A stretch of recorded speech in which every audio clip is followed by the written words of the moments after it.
നിങ്ങൾ ഒരു കുപ്പി വെള്ളം നിങ്ങൾ കരുതി വെക്കണം. എന്നിട്ട് അതിങ്ങനെ ഒറ്റയടിക്ക് കുടിക്കുകയല്ല ചെയ്യുന്നത്, സിപ്പ് ചെയ്ത് കുടിച്ചോണ്ടേ ഇരിക്കണം. അത് നിങ്ങളുടെ ബ്ലഡ് സർക്കുലേഷൻ വർദ്ധിപ്പിക്കും.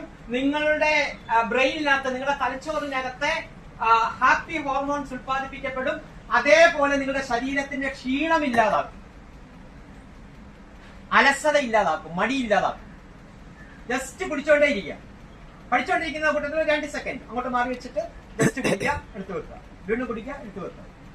നല്ല ഊർജം ഉണ്ടാവും, ശരീരത്തിൽ നല്ല ഊർജം ഉണ്ടാവും. സോ നമ്മളുടെ ശരീരം എന്ന് പറയുന്നത് ഒരു ക്ഷേത്രത്തിലെ വിഗ്രഹം എങ്ങനെയാണോ നമ്മൾ സംരക്ഷിക്കുന്നത്, എങ്ങനെയാണോ പൂജിക്കുന്നത്, അതേപോലെ പൂജിക്കണം, അതേപോലെ സംരക്ഷിക്കണം.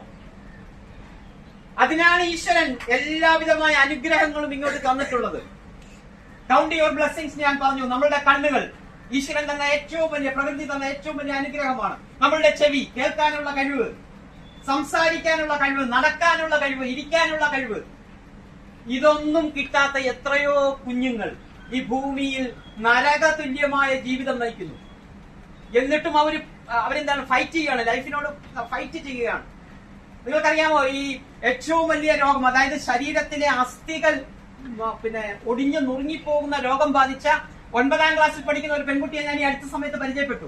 എഴുന്നേൽക്കാൻ പറ്റില്ല, കിടക്കാൻ പറ്റില്ല, ആഹാരം കഴിക്കാൻ പറ്റില്ല, ഒന്നും ചെയ്യാൻ പറ്റില്ല. പക്ഷേ പഠനത്തിൽ ഏറ്റവും ടോപ്പിലാണ് ഇപ്പോഴും.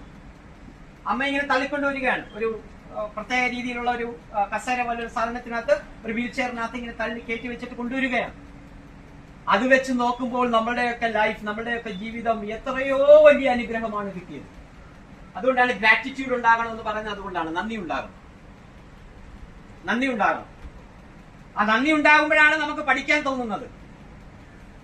ജീവിതത്തിന്റെ കഷ്ടതകൾ അനുഭവിക്കാത്തത് കൊണ്ടാണ് പഠിക്കാൻ തോന്നാത്തത്. അതുകൊണ്ട് നമ്മൾ എന്ത് ചെയ്യണം? പഠനത്തിൽ നമ്മൾ കൂടുതലായിട്ട് കോൺസെൻട്രേറ്റ് ചെയ്യണം. അപ്പോൾ പഠിക്കാൻ ഇരിക്കുന്ന സ്ഥലത്ത് നിങ്ങൾ നല്ല വെളിച്ചമുള്ള, നല്ല പ്രകാശമുള്ള, നിങ്ങൾക്ക് നല്ല ഉന്മേഷം ഉണ്ടാക്കുന്ന ഒരു സ്ഥലമായിരിക്കണം. ദെൻ ഒരു കുപ്പി വെള്ളം നിങ്ങൾ ഇടയ്ക്ക് വെള്ളം ഇങ്ങനെ കുടിച്ചുകൊണ്ടേയിരിക്കണം. Then use brain gym exercise. പഠിക്കുന്നതിന് തൊട്ട് മുമ്പ് ബ്രെയിൻ ജിം എക്സസൈസ് പ്രാക്ടീസ് ചെയ്യണം. കാരണം നമ്മുടെ തലച്ചോറ് എന്ന് പറയുന്നത് 2 ഭാഗമാണ്, ലെഫ്റ്റ് ആൻഡ് റൈറ്റ്. വലതുഭാഗത്തെ ശരീരത്തിന്റെ ഇടതുഭാഗം കൺട്രോൾ ചെയ്യുന്നു, ഇടതുഭാഗത്തെ ശരീരത്തിന്റെ വലതുഭാഗം കൺട്രോൾ ചെയ്യുന്നു. ഇവിടെയാണ് ഫിസിക്സ്, ഇവിടെയാണ് മാത്തമാറ്റിക്സ്, ഇവിടെയാണ് ഇംഗ്ലീഷ്. ലെഫ്റ്റ് റൈറ്റ്, ഇവിടെയാണ് കല, ഇവിടെയാണ് പാട്ട്, ഇവിടെയാണ് ഡാൻസ്, ഇവിടെയാണ് സംഗീതം. ഓക്കെ. അതുകൊണ്ട് ലൈഫിൽ നിങ്ങൾ അങ്ങനെ പഠനത്തിൽ മാത്രം അങ്ങനെയൊന്നുമില്ല.